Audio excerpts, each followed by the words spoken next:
Hello, good morning everyone. Welcome to our podcast 6 Minute CEO.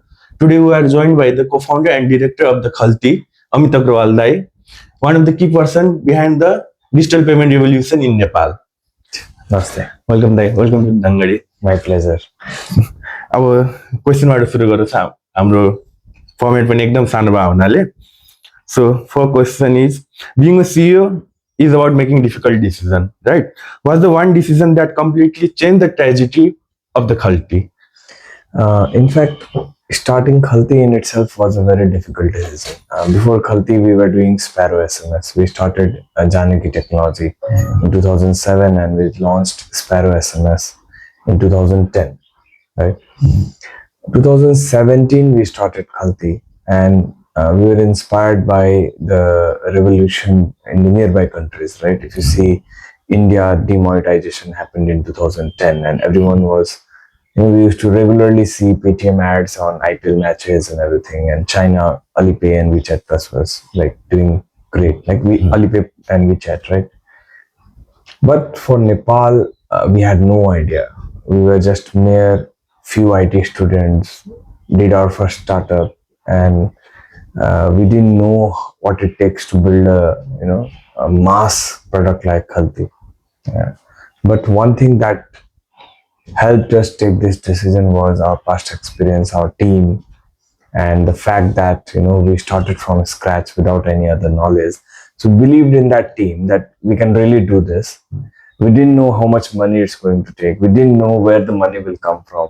We didn't know how big the market is, right? A lot of other things. But we thought we can pull it off because we had done that in SMS. And that's how we started Khalti, with very little knowledge and learning by doing every single day. And it's been a roller coaster ride. And it took us quite some time to be here where we are today. Khalti start गर्नुपर्ने decision नै one of the biggest decision नै मान्नुपर्छ.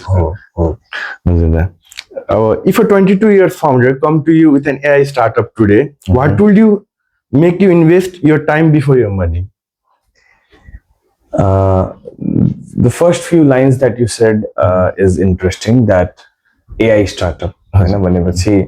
As tech co-founders, we are more inclined towards tech and more inclined towards future technologies, which is AI for sure, right? So the first and foremost thing we'll see is we'll try to understand what is the weightage of that startup.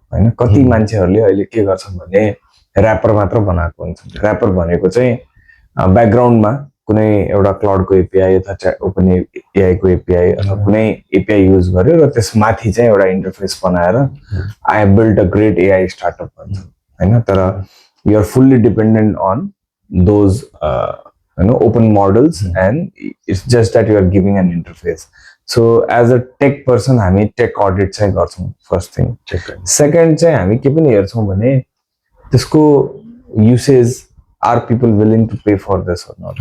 त्यसको scalability हेर्छौँ, त्यसमा risk के हुन सक्छ त्यो हेर्छौँ हैन. यो सबै कुराहरू मिल्यो हैन. र भनौँ न हामीले नेपाल मात्र नभएर नेपाल बाहिर पनि सर्भ गर्न सक्छौँ. These are all some of the green flags for us होइन. रेड फ्ल्याग चाहिँ के छ भने हामी अरू थर्ड पार्टिजमा डिपेन्डेन्ट छौँ र एउटा ऱ्यापर मात्र बनाएको छौँ, त्यो चाहिँ हाम्रो लागि रेड फ्ल्याग हो.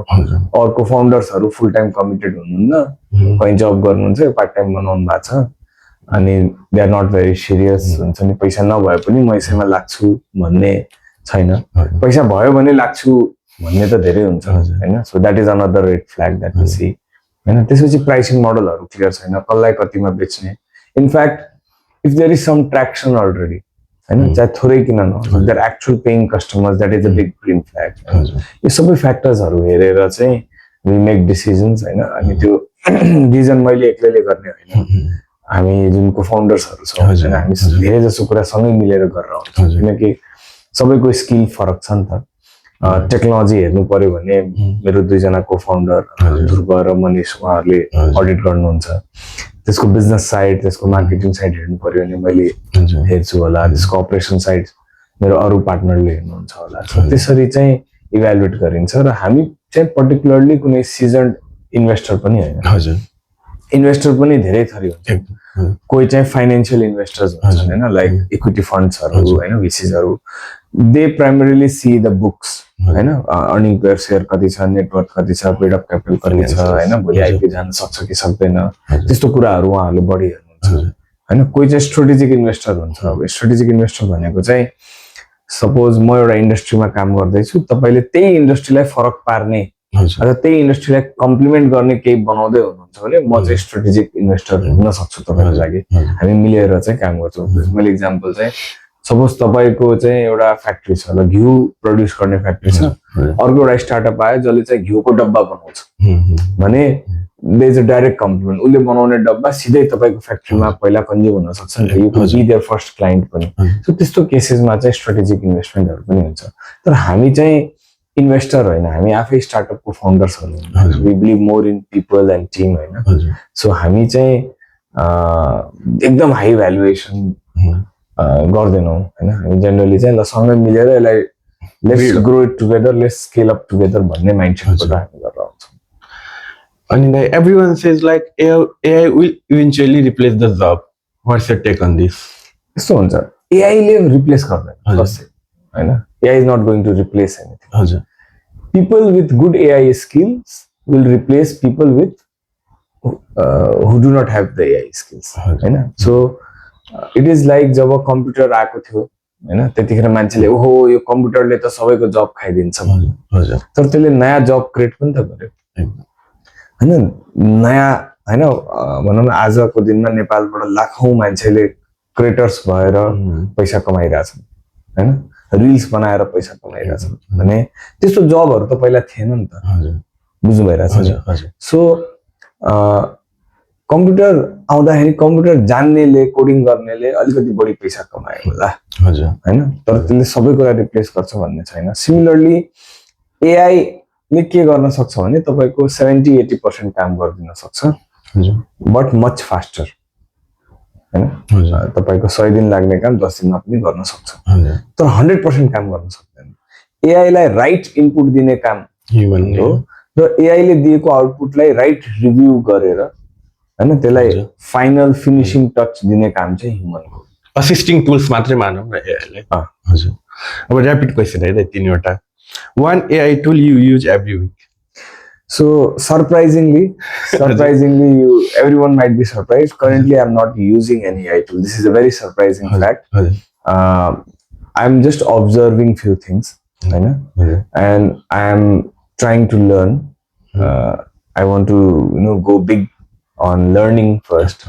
so अहिलेसम्म मैले आफ्नो कति कुरा कनेक्ट गरेर राखेको छैन अब नर्मली त सर्चहरु गर्नु पर्यो हैन त बेसिक कुरा गर्नलाई त I use everything I use DeepSeek पनि च्याट जीपीटी पनि हैन अरु पनि हैन तर मैले खासै चाहिँ वर्क फ्लो म्यानेजमेन्ट हैन अथवा कुनै एजेन्टहरु बनाएर राख्ने रेसिपिजहरु बनाएर राख्ने गरेको छैन हाम्रो कम्पनीमा चाहिँ फेरि हेभिली युज गरिरहेको छ हैन हामीले सबै टेक टिमलाई चाहिँ हामीले क्लाउड बरी युज गर्छौं हैन सो हाम्रो सबै आइडीहरु कोडिङ जेमा हामी गर्छौं त्यहाँ भाइब कोडिङ स्टार्ट गरेका छौं त्यहाँ चाहिँ कनेक्टर्सहरु युज गरेर हामीले म्यान्डेटै दिएको छौं हैन सकेसम्म चाहिँ आउने दिनमा चाहिँ कोड टाइप गर्नै नपरोस् हैन हाम्रो काम भनेको त्यही राइट प्रम्प्ट दिने र राइट रिभ्यू गर्ने क्लियर प्रम्प्ट दिने डिटेल्ड प्रम्प्ट दिने त्यो स्किल्सलाई चाहिँ हामीले बढी प्रमोट गरिरहेका छौं one book every founder must read Now this question also I don't have an answer because I have not read any books. Literally?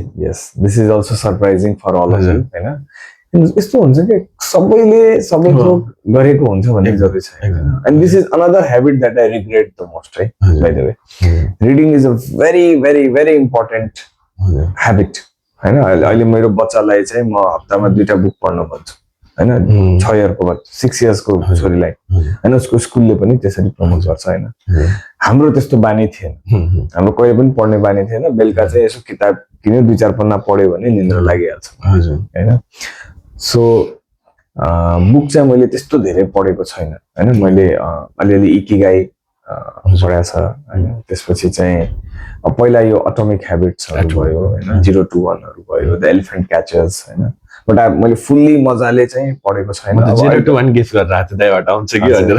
अनि यो पडकास्टहरू सुनिन्छ अहिले स्पोटिफाईमा चाहिँ त्यो समरीहरू हुन सक्छ होइन।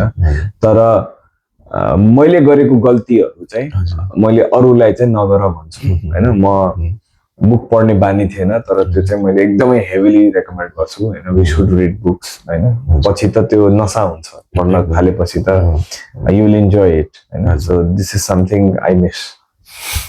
One habit that made you a better CEO?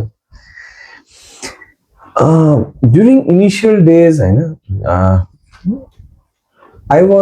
मेरो इमोसनल कोसेन्ट त्यति राम्रो थिएन होइन।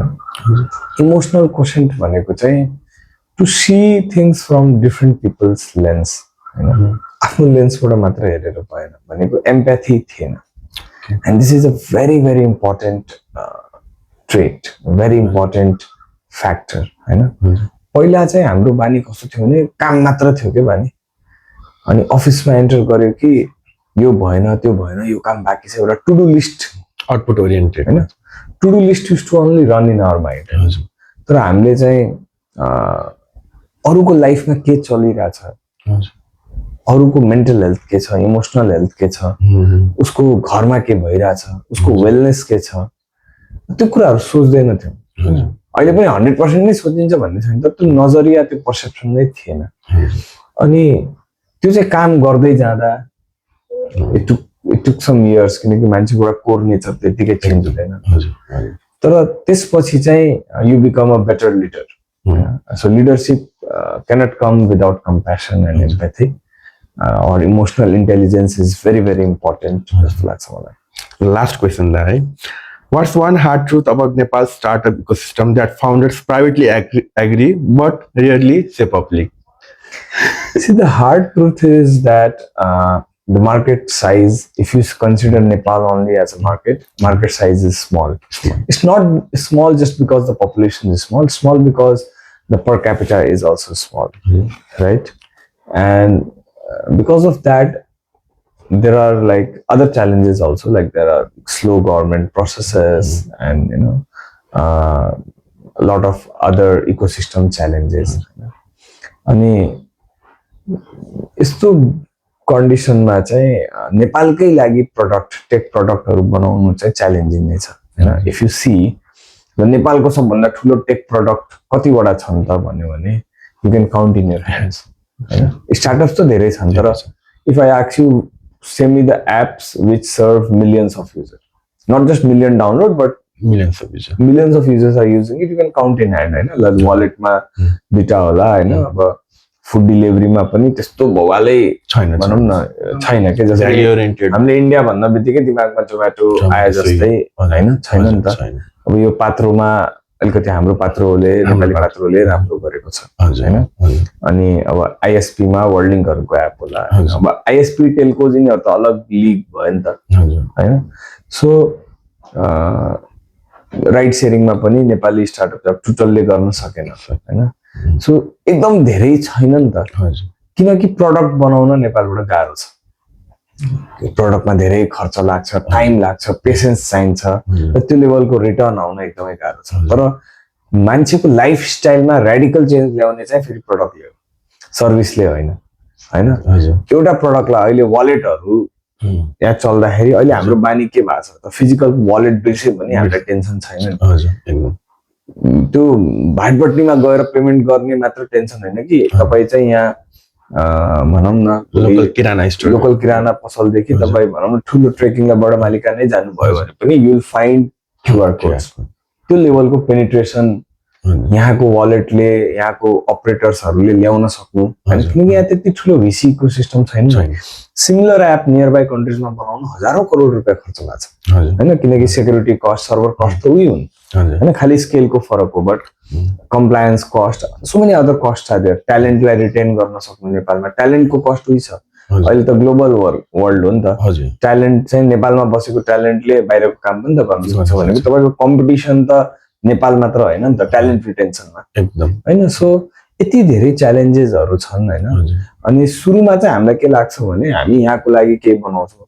सो मेरो सजेसन चाहिँ के हुन्छ भने फेरि यहाँको लागि नबनाउनु भन्न खोजे होइन, तर एस्पिरेसन चाहिँ भिजन चाहिँ ग्लोबली पनि जान्छु भन्ने चाहिँ लिनु पर्यो क्या हजुर होइन तपाईँ ग्लोबली नेपालमा पनि गर्ने हजुर तर मार्केट भनेको अबको युगमा एआई को युगमा इन्टरनेटको युगमा चाहिँ there is no boundary you can serve outside Nepal also अनि त्यो भयो भने चाहिँ देयर विल होपफुल्ली अब हाम्रो पालामा त नेपालबाट कुनै हामीले युनिकर्न जन्माउन सकेन हजुर होइन तर मेबी आउने जेनेरेसन तपाईँहरूको जेनेरेसनबाट चाहिँ युनिकर्न जन्मिन्छ कि र युनिकर्न जन्माउनलाई चाहिँ मलाई लागेको नेपाललाई मात्र सर्भ गरेर it's very very very far है होइन त्यो ग्ल्यामरको पछाडि मात्र भागेर भएन नि त हो तर बाहिरको लागि चाहिँ हामीले सर्भ गर्न सक्यौँ भने चाहिँ we can really achieve this thank you so much भाइ थ्याङ्क यू